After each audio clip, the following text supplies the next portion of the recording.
మోకాళ్లలో గుజ్జును పెంచి నొప్పిని తగ్గించి సర్జరీని దూరం చేసే freedom walk. Next Lok Sabha seats కూడా ఈ పారామీటర్స్ ఆధారంగానే జరిగే అవకాశం ఉంటుందా? 100% ఉంటుంది.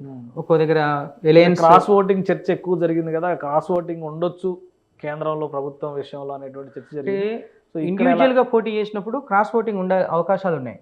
కానీ ఒకటి ఏంటంటే అక్కడ జరిగింది, లోక్సభలో నరేంద్ర మోడీని చూశారు, at the same time Congress India కూటమిని చూడలే. నరేంద్ర మోడీ, చంద్రబాబు నాయుడు, పవన్ కళ్యాణ్ ఈ ముగ్గురినే చూశారు.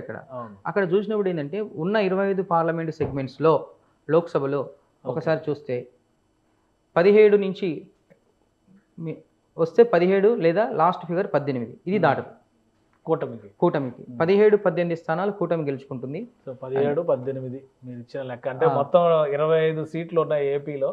అవును, అందులో వైసీపీ అన్నిట్లోనూ కంటెస్ట్ చేసింది, టీడీపీ 17 చోట్ల కంటెస్ట్ చేసింది, బీజేపీ 6 చోట్ల కంటెస్ట్ చేసింది.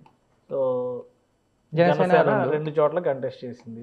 బీజేపీ కంటెస్ట్ చేసిన 6లో 3 స్థానాల్లో కూటమి అభ్యర్థులు గెలుస్తున్నారు. బీజేపీ ఏంటి, రాజమండ్రి, ఓకే, నర్సాపురం, అనకాపల్లి, ఈ 3 గెలుస్తున్నారు. ఓకే, ముగ్గురు ఎంపీలు గెలుస్తున్నారు. అండ్ జనసేన పోటీ చేసిన 2 స్థానాల్లో 2 గెలుస్తున్నారు, కాకినాడ, మచిలీపట్నం. 2 చోట్ల జనసేన గెలుపు బావుట. ఓకే. అంటే ఇంకొకటి కాకినాడ కొంచెం టఫ్ ఉండొచ్చు, లేదు ఓటింగ్ క్రాస్ అవ్వలేదు, 100% గెలుస్తున్నాడు, నో డౌట్. స్పష్టమైన మెజారిటీ. అభ్యర్థి పైన చాలా నెగిటివ్ క్యాంపెయిన్ కూడా జరిగింది అక్కడ. జనసేన టీడీపీ ఓటర్లు ఎవరైతే ఉన్నారో వన్ సైడ్ గా కన్సాలిడేట్ చేశారు అక్కడ. ఓకే, అంటే Kakinada MP seat 100% result Pavan Kalyan గారు స్పష్టమైన majority.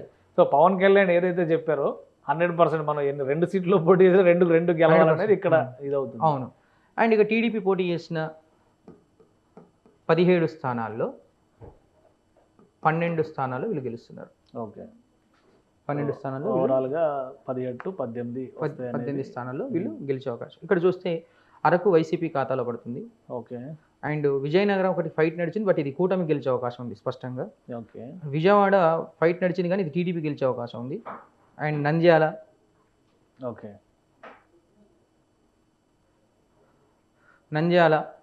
Kadapa, Tirupati, Rajampet, Chittoor. So Kadapa story ఏంటి ఇప్పుడు? యాక్చువల్ కడపలో జరిగింది ఏంటంటే, ఇక్కడ కాంగ్రెస్ నుంచి 18% vote share, 17 to 18% vote share transfer అయింది. ఓకే, కాంగ్రెస్. అది ఏ పార్టీ నుంచి ట్రాన్స్ఫర్ అయిందంటే వైఎస్ఆర్సీపీ నుంచి. ఎక్కువ శాతం YSRCP. And 4 to 5% vote share TDP నుంచి ట్రాన్స్ఫర్ అయింది. ఓకే. అంటే ఇక్కడ ఓవరాల్గా చూస్తే 22-23% ఓట్ అనేది ఇక్కడ కాంగ్రెస్ పార్టీకి వస్తుంది. ఓకే.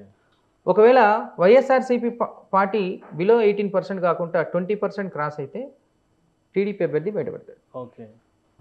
మాకు వచ్చింది ఏంటంటే ఇక్కడ కాంగ్రెస్కి 18-19 మధ్యలో ఉంది కాబట్టి, సో ఇక్కడ ట్రయాంగిల్ వార్ జరిగింది.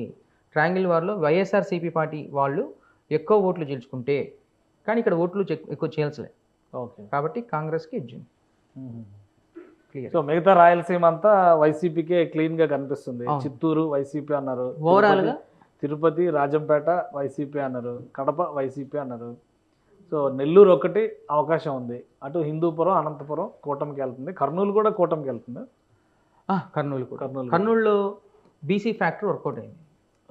పంచలింగాల నాగరాజు బీసీ కురబ సామాజిక వర్గాన్ని అక్కడ అకామిడేట్ చేయడం. అక్కడ ఏంటంటే 7 అసెంబ్లీ సెగ్మెంట్స్లో ఆలూరు, ఆదోని, మంత్రాలయం, కర్నూలు అండ్ కొడుమూరులో బీసీ ఫ్యాక్టర్ ఎక్కువ ఉంటుంది. ఓకే. బీసీ అంటే కురబలు, వాల్మీకిలు వీళ్ళు ఎక్కువ ఉంటారు. వాళ్ళందరూ కూడా ఈసారి మనల్ని గెలిపించుకుందాం అన్న ఉద్దేశం అంటే ఓటు అనేది ఇటు ట్రాన్స్ఫర్ చేసుకున్నారు.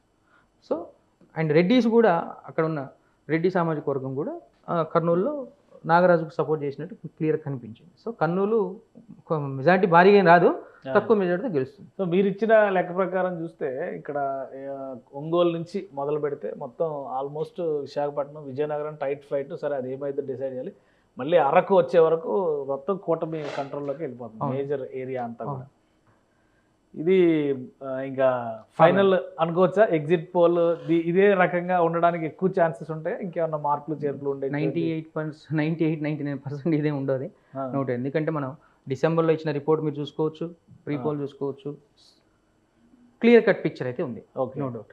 అంటే ఇంకొకటి కొన్ని ఫ్యాక్టర్స్ ఎలక్షన్స్ తర్వాత జరిగినటువంటి కొన్ని ఇన్సిడెంట్స్ కావచ్చు, అలానే కౌంటింగ్ సమయంలో చాలా ఎక్స్పెక్టేషన్స్ పెట్టుకున్నారు. అవును ఇప్పుడు పోస్టల్ బ్యాలెట్ విషయంలో ఒక పెద్ద ఇష్యూ నడుస్తుంది. అవును. సో ఇటువంటి ఫ్యాక్టర్స్ ఏమైనా exit poll results postal ballots ఇక్కడ కూటమికి ఎడ్జింగ్ మొత్తం కూటమికి ఎడ్జింగ్ 80% పోస్టల్ బ్యాలెట్స్. దాని తర్వాత రౌండ్ల వారీగా కాన్స్టిట్యున్సీల వారీగా తెలుసుకుంటాం కాబట్టి మొదట లీడ్ అన్ని నియోజకవర్గాలు కూటమి లీడ్ ఉంటుంది. ఓకే.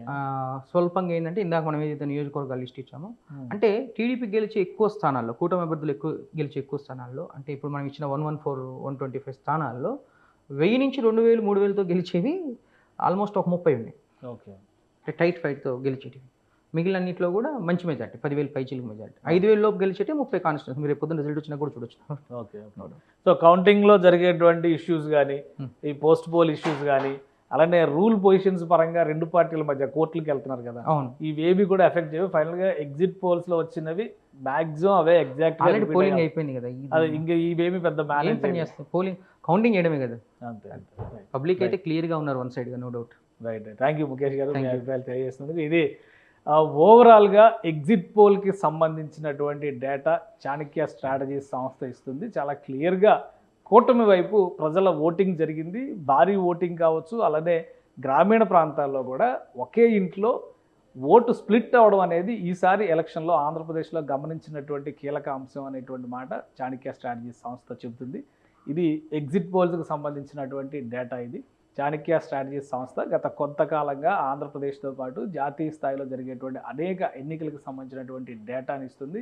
గత తెలంగాణలో జరిగినటువంటి 2023 అసెంబ్లీ ఎన్నికలకు కూడా ఈ సంస్థ ఇచ్చినటువంటి డేటా యాక్యురేట్గా వచ్చిందనేది ప్రేక్షకులందరికీ కూడా తెలుసు. సో ఆ ఉద్దేశంతోనే ఎగ్జిట్ పోల్స్ డేటా కూడా మేము అందిస్తున్నాం ప్రేక్షకులు. ఇక ఎగ్జాక్ట్ రిజల్ట్స్ కావాలంటే జూన్ 4వ తేదీ వరకు ఆంధ్రప్రదేశ్ ఓటరు, తెలుగు ఓటరు, దేశవ్యాప్తంగా ఉన్నటువంటి ఓటరు కూడా ఎదురు చూడాల్సిందే. ఇది స్పెషల్ డిస్కషన్. Keep watching.